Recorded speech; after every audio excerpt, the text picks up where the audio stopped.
स्वागत है आपका आरटी हलचल में और मैं हूं आपके साथ फाल्गुनी सोनी लेकर जिले के तरोताजा हालात। चलिए सबसे पहले नजर डालते हैं आज की हेडलाइंस पर। पीपीई किट पहनकर बाजार में घूम यातायात पुलिस के 2 जवानों ने लोगों को मास्क लगाने के प्रति किया जागरूक। केंद्रीय मंत्री के पत्र के बाद भी नौकरी नहीं मिलने से परेशान परिवार ने कलेक्टर से की शिकायत। ऑफलाइन क्लासेस बंद कर ऑनलाइन क्लासेस की मांग को लेकर कलेक्टर को सौंपा ज्ञापन। जल शक्ति मिशन को लेकर कलेक्टर कार्यालय में बैठक हुई आयोजित। और अब गतिविधियां विस्तार के साथ। जिले में कोरोना की तीसरी लहर की दस्तक के बाद यातायात पुलिस ने लोगों को जागरूक करने के लिए नवाचार किया है। यातायात पुलिस के 2 जवानों ने पीपीई किट पहनकर बाजार का भ्रमण करते हुए लोगों को मास्क लगाने के लिए जागरूक किया। बुरहानपुर के बाजारों में पुलिस के साथ 2 पीपीई किट पहने व्यक्तियों को देखकर लोग हैरान रह गए। दरअसल महाराष्ट्र सीमा से सटे बुरहानपुर में हाल ही में 2 कोरोना के मरीज सामने आए हैं। इसके बाद जिला प्रशासन अलर्ट हो गया। जिला प्रशासन ने इन 2 मरीजों को जिले में कोरोना की तीसरी लहर की दस्तक मानते हुए तैयारियां तेज कर दी है। लोगों में मास्क पहनने की आदत डालने के लिए रोको टोको अभियान शुरू किया गया। बिना मास्क पहने बाजार में घूमने वालों के खिलाफ चालानी कार्यवाही की जा रही है, लेकिन लोग चालान की राशि भुगतान करने में आर्थिक परेशानी का हवाला देकर आनाकानी करते हैं। जो सक्षम तबका बिना मास्क के पाया जाता है तो चालान को अपने प्रेस्टीज पॉइंट के खिलाफ मानता है। ऐसे में यातायात पुलिस ने लोगों में मास्क पहनने के प्रति जागरूकता लाने के लिए नवाचार किया है। यातायात सूबेदार हेमंत पाटीदार ने यातायात कर्मियों को पीपीई किट पहनाकर बाजार का भ्रमण किया और बिना मास्क पहने लोगों को यह कहा कि अगर अभी मास्क नहीं पहनोगे तो आने वाले दिनों में इस तरह की पीपीई किट पहनकर बाजार आना पड़ेगा। यह पीपीई किट मास्क की तुलना में महंगी भी और असुविधाजनक भी है, जबकि मास्क पहनना काफी आसान और मास्क सस्ता भी है। इस नवाचार से लोगों ने सीखा और मास्क पहनकर ही घर से बाहर निकलने का प्रण लिया। वरिष्ठ अधिकारियों के आदेश पर और जैसी की आवश्यकता लग रही है, रोको टोको आंदोलन के तहत आज हमारी टीम निकली है। मेरे साथ में मेरी टीम के 2 सदस्य जो पीपीई किट लगाए हुए हैं। आज हम जनता के बीच में ये मैसेज देना चाह रहे हैं कि हमने अगर मास्क नहीं लगाया तो हो सकता है कि हमको भविष्य में पीपीई किट पहन के बाहर निकलना पड़े। और दूसरी बात ये है कि कई लोग ये कहते हैं कि मास्क लगाने में कठिनाई होती है, तो मैं ये बताना चाहता हूँ इस एक्ट के माध्यम से, ये जो हमने चीज़ की इसके माध्यम से, कि मास्क लगाना इतना कठिन नहीं है जितना कठिन है पीपीई किट लगाना। हम लोगों की एक छोटी सी बेवकूफ़ी की वजह से ये होता है कि डॉक्टर्स जो हमारा इलाज कर रहे हैं 12-12 घंटे इसी पीपीई किट में हमारा इलाज करते हैं। तो हम लोगों की भी जिम्मेदारी है कि ये पीपीई किट लगाने से तो बेहतर ही है कि हम मास्क लगा के मार्केट में निकलें। जिले के नेपा नगर क्षेत्र में रहने वाली दिव्यांग युवती को महाराष्ट्र के केंद्रीय मंत्री के पत्र के बावजूद भी जिला प्रशासन द्वारा नौकरी नहीं दी जा रही है, जिसको लेकर बालिका ने आज कलेक्टर कार्यालय पहुंचकर कलेक्टर से शिकायत कर नौकरी की गुहार लगाई। जिले के नेपा नगर क्षेत्र में रहने वाली दिव्यांग युवती के लिए केंद्रीय मंत्री के पत्र के बावजूद भी उसे नौकरी नहीं दिए जाने का मामला सामने आया। युवती आज अपने पिता के साथ शिकायत करने के लिए कलेक्टर कार्यालय पहुंची। पूजा रविंद्र इंगले ने बताया कि मैंने ITI किया है, मैं दिव्यांग हूँ, जिसके लिए महाराष्ट्र के केंद्रीय मंत्री से गुहार लगाई थी, जिसके बाद मंत्री द्वारा मध्य प्रदेश के मुख्यमंत्री शिवराज सिंह चौहान को नौकरी के लिए पत्र भेजा था। पत्र आने के बावजूद भी मुझे नौकरी नहीं दी जा रही है। पिछले 3 माह से लगातार शासकीय कार्यालय के चक्कर लगा रही हूँ, लेकिन कोई सुनवाई नहीं हो पा रही। युवती के पिता रविंद्र अली का कहना है कि 3 बार पत्र नौकरी के लिए जिला प्रशासन को आए हैं, लेकिन इसके बावजूद भी कोई नौकरी नहीं दी जा रही। युवती और उसके पिता ने अब परेशान होकर आत्मदाह करने की प्रशासन को चेतावनी दी।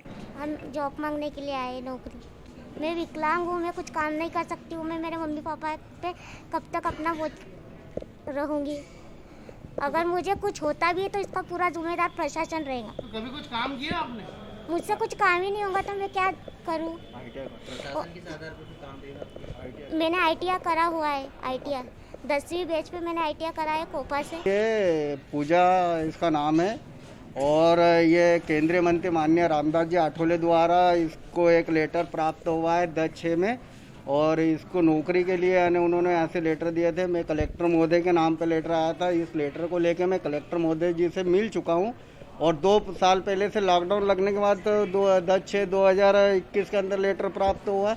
उसके बाद में मैंने कलेक्टर महोदय से इनकी बहुत रिक्वेस्ट करी कि सर आप अगर बोले नौकरी नहीं है तो मैंने बोला कलेक्टर रेट से कहीं रखवा दीजिए तो कम से कम वो अपने सारा कुछ गुजारा कर ले, हम तो माँ पिताजी हम तो देख लेंगे, हमारे जाने के बाद इस बच्ची का क्या होगा।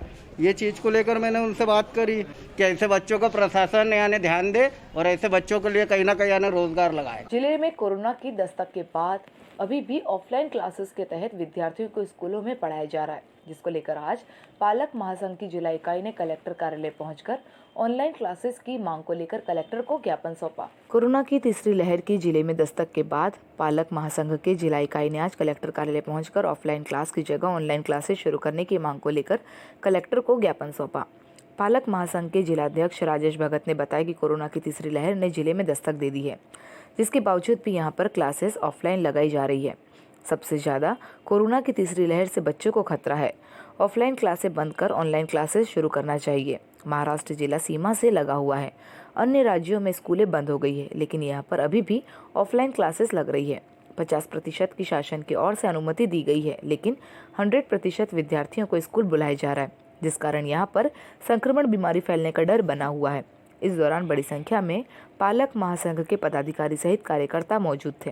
हमारी मध्य प्रदेश पालक संघ बुरहानपुर इकाई के माध्यम से मांग रखी है कि हमारे बुरहानपुर जिले को भी बच्चों के स्वास्थ्य को देखते हुए कि बच्चों की चिंता पालकों द्वारा करते हुए हमें मांग कर रहे हैं कि यहाँ पर भी ऑनलाइन क्लासेस चालू की जाए। जिला कलेक्टर कार्यालय में जल शक्ति मिशन को लेकर समीक्षा बैठक आयोजित हुई। बैठक में कलेक्टर ने 10 समितियों के अधिकारियों और सदस्यों से चर्चा की और उन्हें 16 जनवरी तक कार्यों को चिन्हित करने के निर्देश दिए। प्रधानमंत्री नरेंद्र मोदी द्वारा शुरू किए गए जल शक्ति अभियान अंतर्गत कैच द रेन, जल संवर्धन एवं भूमिगत जल पुनर्भ्रमण को लेकर कलेक्टर कार्यालय सभागृह में समीक्षा बैठक आयोजित हुई। बैठक में कलेक्टर प्रवीण सिंह ने जल शक्ति मिशन को लेकर बनाई गई 10 समितियों से कार्यों के संबंध में चर्चा की। उपस्थित नहीं होने वाले अधिकारियों का 1 दिन का वेतन काटने के निर्देश दिए।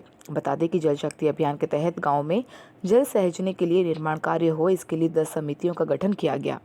आज इन समितियों से कार्यों को लेकर चर्चा की और उन्हें 16 जनवरी तक कार्यों को चिन्हित करने के निर्देश दिए। आने वाले समय में जल संग्रहण के लिए गाँव में निर्माण कार्य किए जाएंगे। बैठक को संबोधित करते हुए पूर्व मंत्री अर्चना चिटनिस ने कहा कि जल पुनर्भ्रमण और संवर्धन का लक्ष्य राज्य व सामुदायिक सहयोग से संभव हो सकेगा। वर्षा कम नहीं है, लेकिन उसे संभाल ले यह जरूरी है। उन्होंने कहा कि प्रधानमंत्री नरेंद्र मोदी जी का जल शक्ति मिशन का बुरहानपुर में सर्वश्रेष्ठ क्रियान्वयन होगा। इस हेतु ग्रामवार कार्य योजना बनाकर क्रियान्वयन किया जा रहा है। आप सब मीडिया के मित्र इस बात से भलीभांति अवगत हैं कि भारत के प्रधानमंत्री नरेंद्र मोदी जी पानी को लेकर बहुत ज़्यादा सेंसिटिव। एक और उन्होंने जल जीवन मिशन प्रारंभ किया कि घर घर तक नल पहुंचे, टोटी पहुंचे, और दूसरी ओर उन्होंने जल शक्ति मिशन के तौर पर जल शक्ति अभियान प्रारंभ किया है कि गांव में पानी रिचार्ज हो। जिले के ग्राम इच्छापुर में 17 महीने की बालिका की हत्या के मामले में नया मोड़ सामने आया है। फॉरेंसिक जांच रिपोर्ट नेगेटिव आई है। पुलिस अन्य पहलुओं पर जांच कर रही है। बुरहानपुर जिले के इच्छापुर गांव में 17 महीने की बच्चे की हत्या कर शव को बोरे में बंदकर हत्यारे ने बच्ची के घर से करीब 200 मीटर दूरी पर कुएं में फेंक दिया था। पुलिस ने फॉरेंसिक जांच कराई थी। फॉरेंसिक जांच रिपोर्ट नेगेटिव आई है। आशंका थी कि बच्ची के साथ शारीरिक शोषण हुआ है।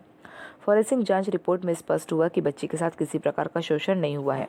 पुलिस अन्य पहलुओं पर जांच कर रही है। एसपी राहुल कुमार ने बताया कि इच्छापुर में बच्ची की लाश मिली थी, जिसकी फॉरेंसिक जांच कराई गई। उसकी रिपोर्ट नेगेटिव आई है। जांच की जा रही है कि आरोपी की भी जल्दी गिरफ्तारी की बात कही। इच्छापुर के मामले में जिसके अंदर एक छोटी बच्ची की लाश मिली थी, 17 महीने की बच्ची का, उसके अंदर फॉरेंसिक जांच के लिए भेजा गया था, जिसके अंदर शारीरिक शोषण के संबंध में जो है वो रिपोर्ट निगेटिव आई है, उसमें पॉजिटिव रिपोर्ट नहीं आई है और बाकी आगे की कार्रवाई पुलिस जो है वो कर रही है। विवेकानंद कॉलोनी में प्लाट खरीदने वाले लोगों ने आज जिला कलेक्टर कार्यालय पहुंचकर कॉलोनी के मालिक पर धोखाधड़ी करने का आरोप लगाते हुए कलेक्टर से शिकायत की, तो वहीं मालिक ने इन सभी आरोपों को निराधार बताया। विवेकानंद कॉलोनी मालिक पर धोखाधड़ी करने का आरोप लगाते हुए कॉलोनी में जमीन खरीदने वाले लोगों ने कलेक्टर से शिकायत की है। कलेक्टर से शिकायत करते हुए कॉलोनी में प्लाट खरीदने वाले लोगों ने आरोप लगाते हुए कहा कि हमारे साथ कॉलोनी के मालिक द्वारा धोखाधड़ी की गई है। हमें पहले रोड पर ज़मीन बेची गई थी, लेकिन अब इस ज़मीन के बदले में पीछे की ज़मीन दी जा रही है।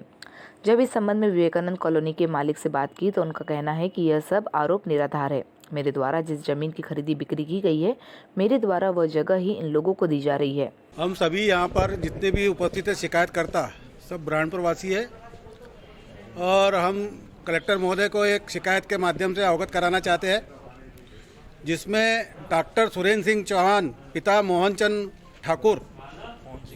सिंह ठाकुर इनके खिलाफ हमने एक शिकायत दर्ज करवाने के लिए यहाँ उपस्थित हुए हैं। अर्वाचीन स्कूल के ठीक सामने विवेकानंद नगर है जो बाड़ा बुजुर्ग में आता है, उसका खसरा नंबर 94/1 और 94/2 रोड से लगा हुआ यह जितने भी शिकायत करता है इनको उन्होंने बेचा है और जिसका सभी का रजिस्ट्री हो चुकी है और नामांतरण भी हो चुका है, लेकिन वर्तमान में जो जिसके खिलाफ हम शिकायत कर रहे हैं डॉक्टर सुरेंद्र सिंह चौहान उस पर कृषि कर रहा है।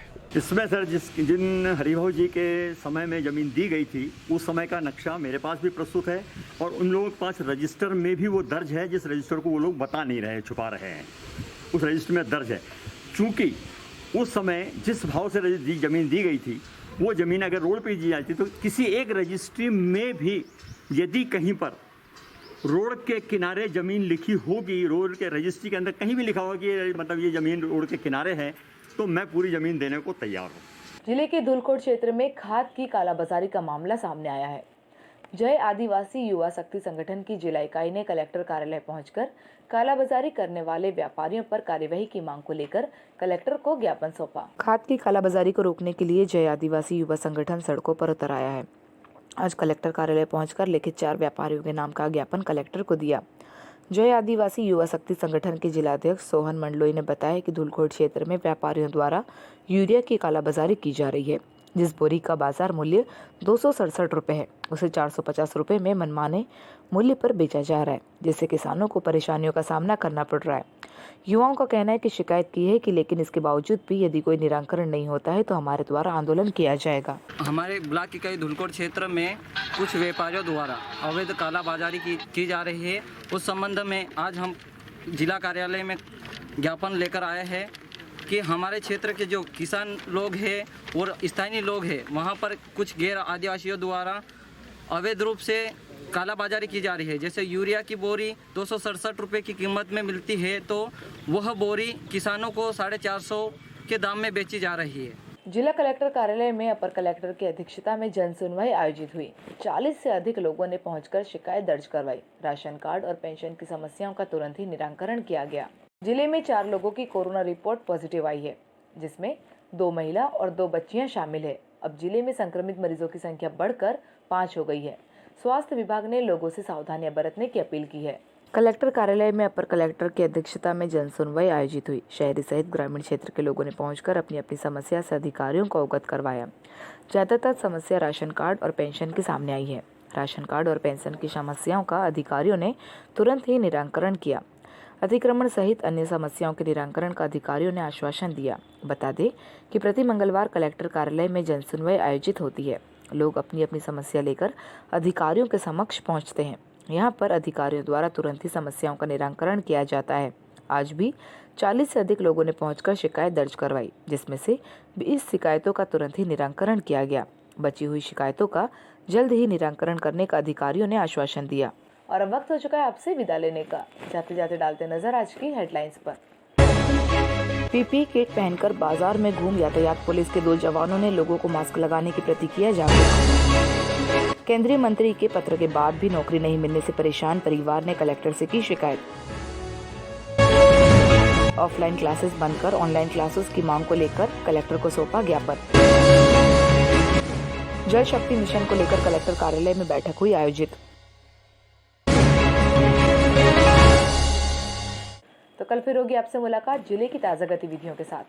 तब तक के लिए आरटी हलचल की पूरी टीम और मुझे दीजिए इजाजत। नमस्कार।